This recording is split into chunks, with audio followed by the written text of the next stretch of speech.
Oh, hello there. I didn't even see you there. Welcome back to another fascinating day in Mr. Ward's English class. Today we'll be reading The Great Gatsby. Well, let us begin.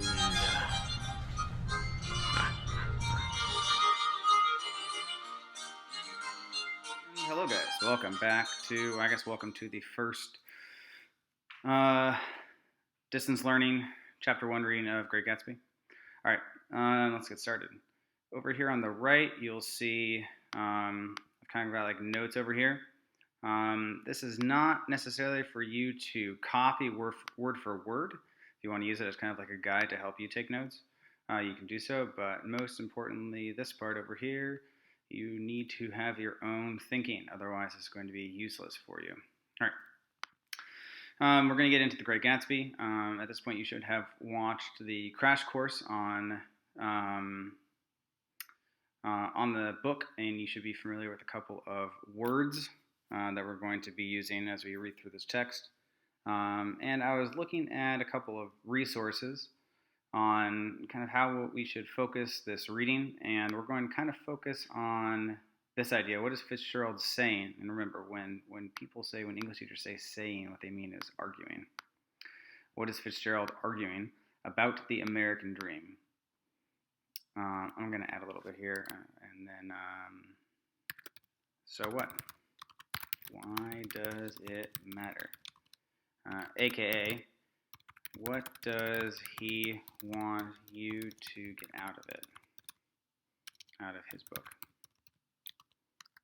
Alright, so that's kind of what we're going to be focusing on. A reminder on your reading and thinking notes. In fact, what I'll do is I will download this as a Word doc for you, so that you can, I'll upload it to my website so that you can kind of use it as a, oh wait, no, I'm not going to do that because you're going to take notes by hand. So, never mind. All right. You should have a pencil or paper. I'm going to add that up here, that your notes should be, take notes by hand on paper with pencil or pen. All right. All right, so what are we doing? While you're reading, you are asking questions while you read. You're writing down thoughts. Answers to our reading question, and our reading question is this: what is Fitzgerald saying or arguing about the American dream, and so what? Why does that matter? As we read through this, you need to constantly be agreeing or disagreeing, basically saying like, is he right? Yeah, I think his observation about human behavior and his observation about opportunity in America is correct, or you're going to disagree and you're going to say, I'm not sure. Are these things true? Is his argument about moving classes and being able to change how the state that you're born in, is that true or is that not true? Per usual, define unknown things. 6, how can we use these observations to benefit ourselves or society? Now, you are a teenager and you're reluctant that any of this ever even matters at all. So what we're focusing on here is, as you become an adult and as you become older, you're going to start to feel like things are a bit unfair. So this question is focused on what kind of changes could you want, expect, or try and start within society. What can you take away from it? And finally, where do we see examples of what he is saying? When it's like, oh yes, this reminds me of this thing, or I'll bring up some examples as we read along. That's your job. Connect this to the real world. Connect to the real world. All right. And you see here, I just got the pages already written, so I can just kind of like jump down as we read to make notes. And let's begin. And we're actually going to begin by going over here to Wikipedia, because remember, Wikipedia is a great source for information when you're looking to kind of learn a lot of general information about a topic. And it's a great place to find resources where you can get very specific data or evidence for whatever you're trying to learn about. So we're going to look at what the American dream means. And it's a national ethos, and ethos is a Greek word meaning kind of like the character of something, right? And it's a set of ideals: democracy, rights, liberty, opportunity, and equality, in which freedom includes the opportunity for prosperity and success. Really, we're going to be focusing on these two in The Great Gatsby: prosperity and success, as well as upward social mobility. So, social mobility is, it should pop down here, yep, the upward or downward movement of Americans from one social class or economic level to another. So, there's a lot of there's a big idea of America being a place of social mobility upward, where if you work hard, you will be rewarded by becoming wealthier and moving up in the class system. Now we're going to read some things that are going to question whether that's true or not, and some things that are going to show how it is more true in America than basically any other country, how you can make much more money in America than any other place. But so there's this idea in the American dream that you can work hard and you will be rewarded by social mobility upward, or if you don't work hard, you will be, punished with social mobility downward. For family and children, achieved through hard work. All right, and so especially in chapter 1, we're going to be kind of finding examples of it not being hard work that gets people this stuff, right? And that's kind of one of Fitzgerald's main points, is that the American dream is supposed to be hard work, bringing about this upward social mobility, but in reality, it's not hard work that does it. It's how you're born, which really then means you can't really make much progress at all. And then we're going to go to this part, which is where the term American dream comes from. The term American dream comes from this dude, James Truslow Adams' novel from 1931. And in that novel, he said, this is from the Library of Congress, he said this. This is where we are right here. That dream of a land in which life should be better and richer and fuller for everyone, with opportunity for each according to ability and achievement. It is a difficult dream for the European upper classes to interpret adequately, and too many of us ourselves have grown wary, so like tired, and mistrustful of it. And so this is in 1931. So even back then, people were like, I don't know if the American dream is real. It is not a dream of motor cars and high wages merely, although in The Great Gatsby you're going to see people associating the American dream and the idea of making it as having nice cars and having a lot of money. So, but this guy, Adams, is saying that that's not what the American dream is about. He's saying that it's about a dream of a social order. Social order means like society, in which each man and each woman shall be able to attain to the fullest stature of which they are innately capable. So basically he's saying, actually the American dream is this idea that society will allow each man and each woman to be the best that they can be. That's what he's saying is the American dream. That in America you should be able to, you want to go and do something and you have the ability, then you should be able to do it. And be recognized by others for what they are, regardless of the fortuitous circumstances of birth or position. So basically, again, that's the part where he's like, and you should be able to be recognized by people regardless of how you're born. So in summary, he's saying that the American dream is about having this social order, this society, where you can do what you want if you put in the work and you're able to. And it doesn't matter if you were born poor or if you're born in some to some like ethnicity that is discriminated against. He says that, and that the American dream is that doesn't matter. What matters is, are you able to do it, and do you work hard to do it? And if you are both, and if you do both of those things, the American dream is that you should be able to achieve it. And in Fitzgerald's novel, I think we're going to see that he argues that you cannot, that there is no mobility, not really, and that it's not hard work that gets people, that moves people into the higher classes. It's the opposite of hard work. It's cutting corners. It's stealing from people. So he's basically saying that that the core of America is really people taking from others and cutting corners and cheating. Which, if you think back to Huck Finn, is also kind of a constant theme in that book as well. All right, so let's get going. Great Gatsby. Then wear the gold hat. If that will move her, if you can bounce high, bounce for her too, or bounces for her too.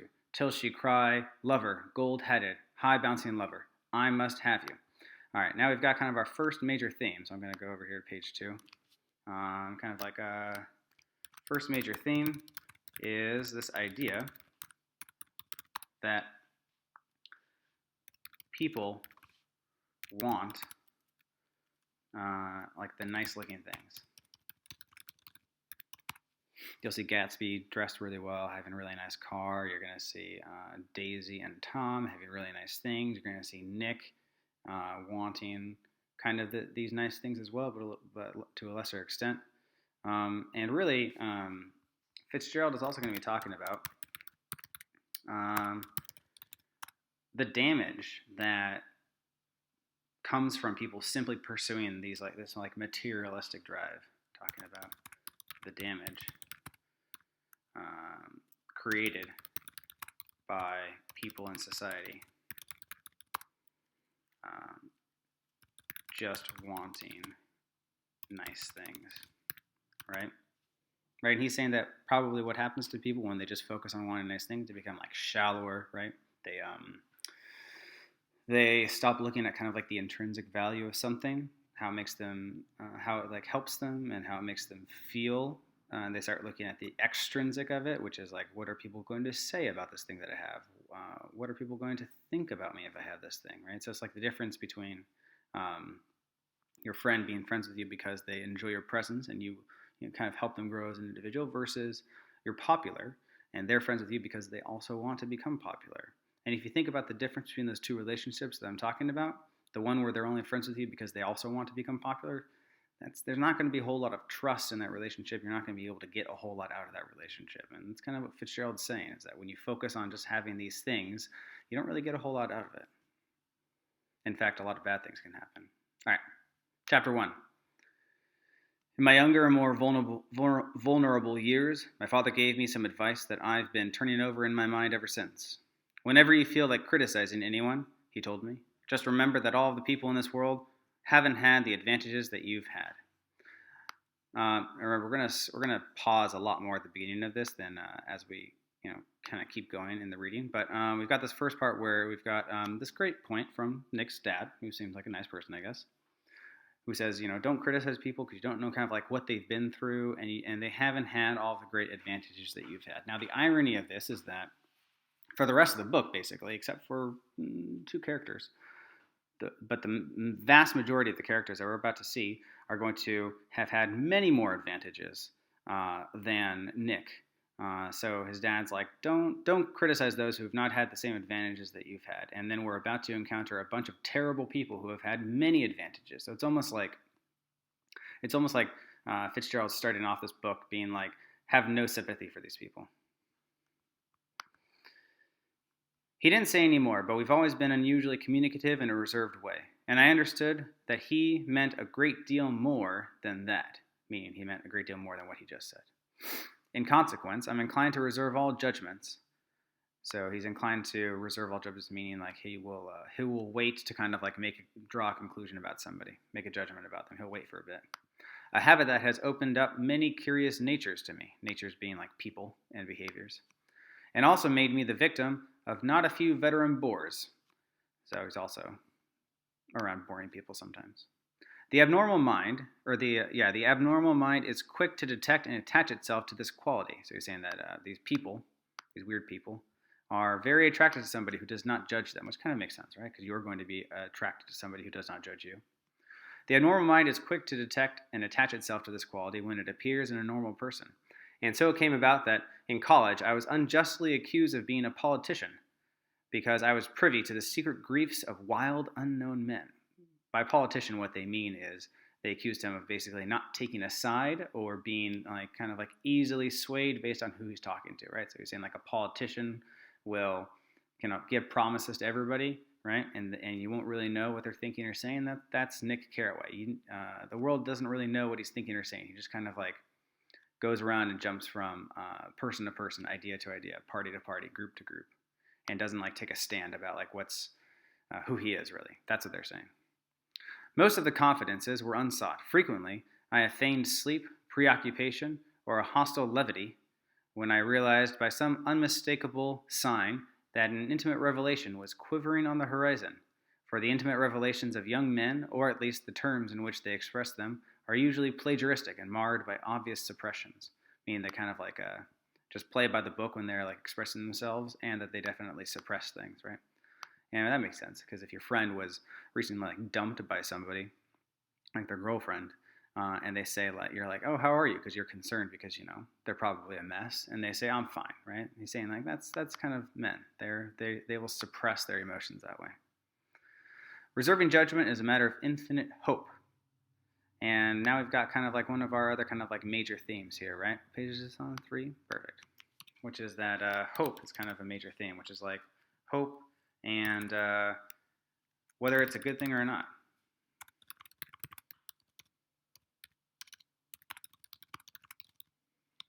So is it a good thing? Think about that, right?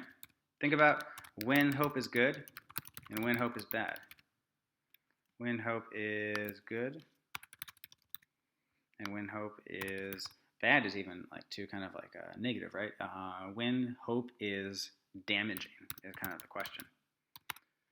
And in this book, because remember, English literature and famous literary novels are mostly always tragedies. There's a couple of comedies, but mostly they're tragedies. So this is a tragedy, and we're going to look at largely, I would say he's going to be arguing that hope is damaging, but also that there's like a beauty and a necessity to hope. So he's also going to be saying that there's a beauty and necessity to hope. And the Crash Course guy kind of alluded to this when he talked about the similarities between Romeo and Gatsby, right? But this reminds me of, I'm making like my personal connection, right? This reminds me of high school students who are hoping to make it to the pros, and then hoping to make it to pros, right? And then they waste their life basically, because the likelihood of them becoming a pro is like exceptionally small, but they're so focused on it and they're so kind of like blinded by hope that they then ignore. Sorry, that's my roasted veggies I have to go check on in a moment. But right after this, this is the high school students who really focus on the hope of making it in the majors, and then they don't do the basic things that would set them up to have a pretty damn good life. Not a great life, not a life of Gatsby, right? But a pretty good life. And that's kind of Fitzgerald's point, right? He's saying that these people want this life of Gatsby, but when you get up there, if you just wait for, and I think the Crash Course guy talked about this too, right? If you just say, when I get this, I will be happy, how happy is your life going to be, right? And that's kind of what Fitzgerald is saying. He's like, the American dream is so focused on this materialistic goal of success that does it actually make them happy? Does it actually fulfill them? The answer probably would be no, right? And back to the high school kids, right? They're so focused on being successful that they don't take school seriously, or they don't diversify their opportunities. So then I've seen a lot of kids who, by 30, they didn't make it, and they don't really have a whole lot of they don't have a lot of opportunities to make good money. So they just kind of like, stay in the sport world, but don't really do a whole lot. They don't really make it. So they're kind of still blinded by hope and damaged that way. All right.